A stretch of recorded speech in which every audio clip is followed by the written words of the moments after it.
আসসালামু আলাইকুম ওয়া রাহমাতুল্লাহি ওয়া বারাকাতুহু।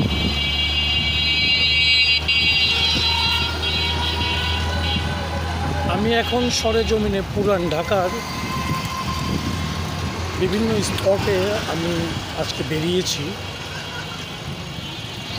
ব্যস্ত নগরী, ভিউয়ার্স দেখতে পারছেন, নীরব নিথর, প্রাণচঞ্চল ঢাকা নিথর হয়ে গেছে। লোকের লোকারণ্য ঢাকা নিথর। আংশিক কিছু গাড়ি চলছে, পুরো এলাকা একেবারে নীরব নিথর। আসলে এটা আমরা চিরাচরিত ছোটোবেলা থেকে দেখে আসছি যে বিভিন্ন ডিস্ট্রিক্টের মানুষরা যখন ঢাকা ছেড়ে তারা গ্রামের বাড়িতে চলে যায়, তখন ঢাকা নিস্তব্ধ হয়ে যায়। আমি আপনাদেরকে ভিউটা দেখানোর চেষ্টা করছি। ভিউয়ার্স দেখতে পাচ্ছেন যে ব্যস্ত নগরী ঢাকা, কোলাহলযুক্ত ঢাকা আজকে নীরব নিথর, সে চঞ্চলতা নেই। ঈদের আজ চতুর্থ দিন, 1431,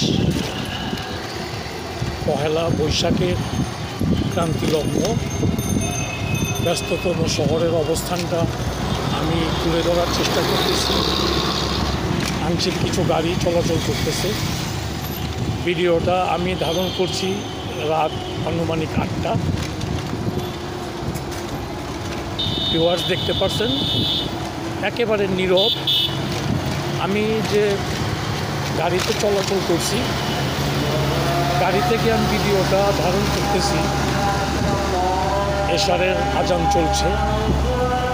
ভিউয়ার্স দেখতে পাচ্ছেন অবস্থানটা, ঢাকা শহরের অবস্থান, পুরান ঢাকার অবস্থান। এই ব্যস্ততম যে রাস্তা, এগুলো এখন নীরব নিথর আকার ধারণ করেছে। একটা ভুতুড়ি নগরী হিসেবে এখন পরিচিত। এই চেহারাই পাল্টে গেছে পুরান ঢাকা। দৃষ্টিনন্দন ঢাকা এখন দেখতে পাচ্ছেন ভিউয়ার্স পরিস্থিতি কোন পর্যায়ে। আমি টোটাল ভিউটাই আমি তুলে দেওয়ার চেষ্টা করতেছি। আপনারা দেখতে পাচ্ছেন এই যে গাড়িগুলো স্টে হয়ে বসে আছে।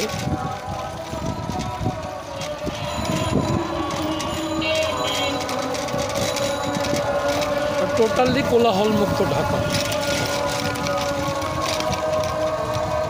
ভিডিওটা ধারণ করলাম আপনাদের জন্য, দেখবেন পহেলা বৈশাখের অবস্থান।